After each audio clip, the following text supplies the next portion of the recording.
Moving right along, we will look at the other forces.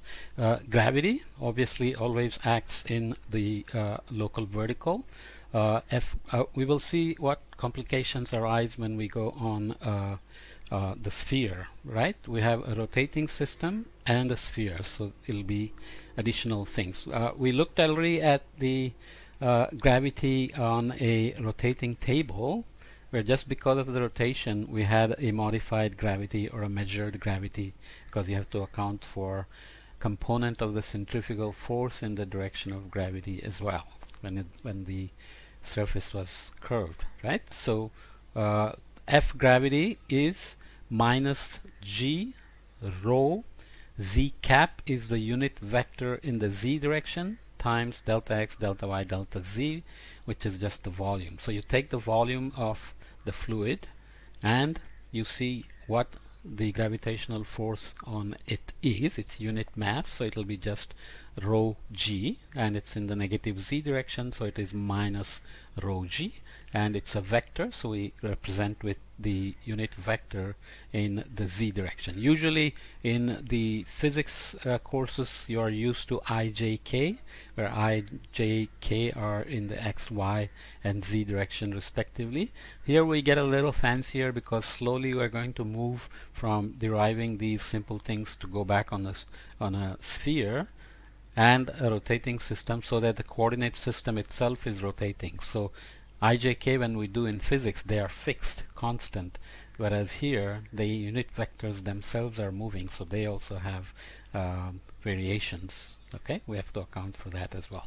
So how do we write the pressure gradient force then? We looked at the pressure on face B. We can write the same thing on face A, where we are going from the center half a delta x to the left, minus x direction, so it is P pressure in the positive x direction. B was negative, A is positive. So Px minus delta x on the face delta y, delta z. Okay, at yz. So we are still moving from the center to face A. Okay, so we're only going back in the x direction. So the net force Fx then is obviously pressure at B minus pressure at A, right? Or the other way.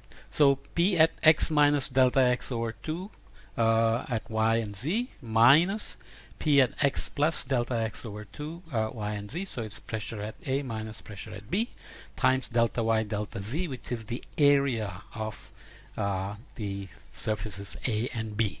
It's a square that we have assumed for simplicity, right?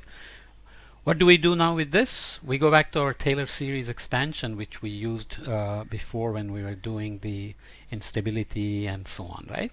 So Px plus delta x over 2 yz for arbitrarily small delta x with the pressure variation of dp dx in the x direction can be written with the Taylor series as P at xyz in the center of the cube plus delta x over 2 dp dx.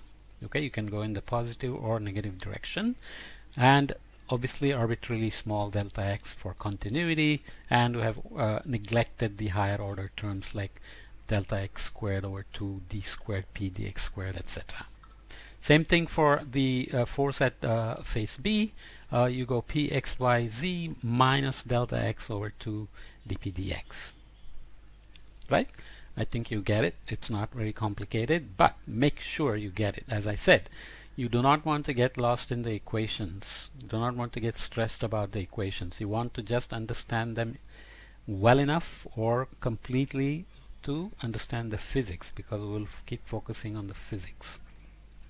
So take the difference, put these into this equation, and get Fx, the pressure force in the x direction, as minus dp dx times delta x, delta y, delta z, which is the volume. Okay, so that's all. Same thing you can write for Fy and Fz. Pressure forces are in every direction, so you get in the y direction and in the z direction very similar looking expressions, right? Just the gradients are dp dy and dp dz. And you have already become an expert at the hydrostatic balance, so obviously you can begin to flash in your head that dpdz looks familiar from our hydrostatic balance. We'll get to that after we derive the full set of equations.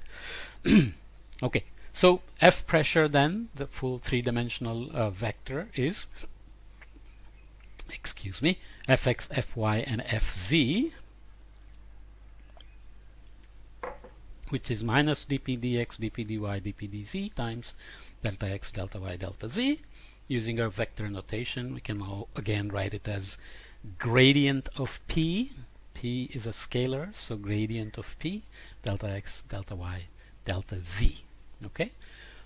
Friction, we will not get too fancy about friction other than to remind ourselves that molecular level friction is not really critical in the atmosphere ocean systems.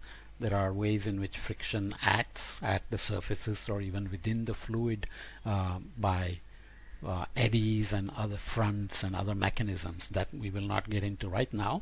Right now we'll just write it as a simple mass-weighted rho times F, whereas F is some function friction. We will just call it F for this moment and leave it there, times delta x, delta y, delta z. Obviously depends on the volume. And plug it in. What do you get? The equations of motion. ma equals F. F equals ma. ma equals F, right? This is usually the way we write in atmospheric and oceanic science. We write the momentum equation and then what are the forces that are producing momentum variability. So rho delta x delta y du dt is a F forcing gravity acting in the z direction, pressure acting in every direction, and friction acting also depending on which face of the parcel is touching the boundary or the edge or the mountain or whatever. We're not going to be very precise about it. Just say that there is a friction we are carrying with us. Okay? Straightforward, right?